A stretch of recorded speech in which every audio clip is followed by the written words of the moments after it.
Hello students, आप सबका स्वागत है हमारे चैनल एम्पलीट्यूड स्टडीज 2.0 में। देखिए, बीटीयूपी बोर्ड में जब आप रिवैल्यूएशन या स्क्रूटनी के लिए अप्लाई करते हैं और उसके बाद जो आपके नंबर आते हैं, तो उस संबंध में एक नया भ्रम बच्चों के बीच में पैदा हो रहा है। और ये मैं इस साल 2023 से ही देख रहा हूँ।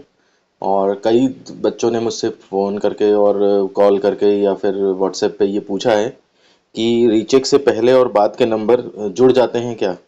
तो ये पता नहीं कहाँ से जो है वो ऐसी भ्रांति आप लोगों के बीच में आ गई है। तो इसलिए वीडियो बना करके मुझे इसके बारे में जो है वो आपको समझाना पड़ रहा है। देखिए, बात यह है कि जैसे मान लिया सपोज करिए आपका कोई सब्जेक्ट है और उसमें रीचेक से पहले आपके नंबर जो है मान लिया सपोज 8 थे।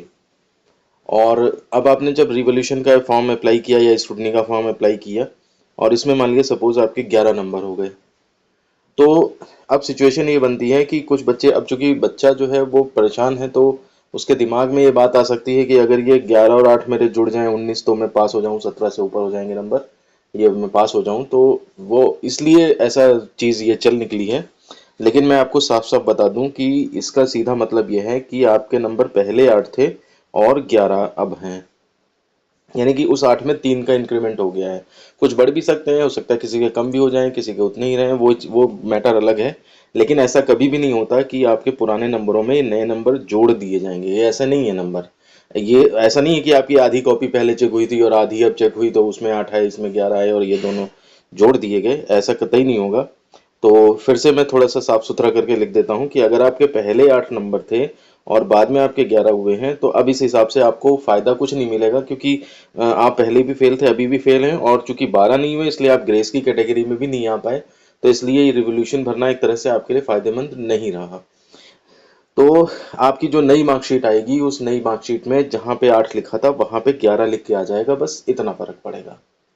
अब अगर मान लिया सपोज करिए इस 11 की बजाय 12 आ जाते और आप ग्रेस होने लायक होते, मतलब ज़्यादा से ज़्यादा 2 सब्जेक्ट में ऐसा होता कि 12 से ऊपर नंबर होता हो जाते आपके, तो फिर उस केस में ग्रेस मिलके पास हो जाए, वो एक बात अलग की है। लेकिन कभी भी ये मत सोचिएगा कि आपके ये दोनों नंबर ऐड हो जाएंगे, या पहले 8 थे और 12 थे 20 हो जाएंगे यानी कि आप पास हो जाओगे। तो ये भ्रांति जो नई चल निकली है, वो बिल्कुल एकदम गलत है। और आपके जो पहले मार्क्स थे उसकी जगह पे जो नए मार्क्स आए हैं वो रिप्लेस हो जाएंगे एक तरह से। उससे टोटल में जो फर्क पड़ेगा, टोटल में जो वो पड़ जाएगा फर्क। बाकी कभी भी ऐसा नहीं होगा कि आपके मार्क्स ऐड हों।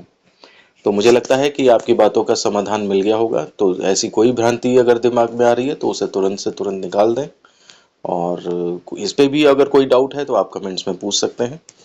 मिलते हैं आपसे नेक्स्ट वीडियो में। धन्यवाद।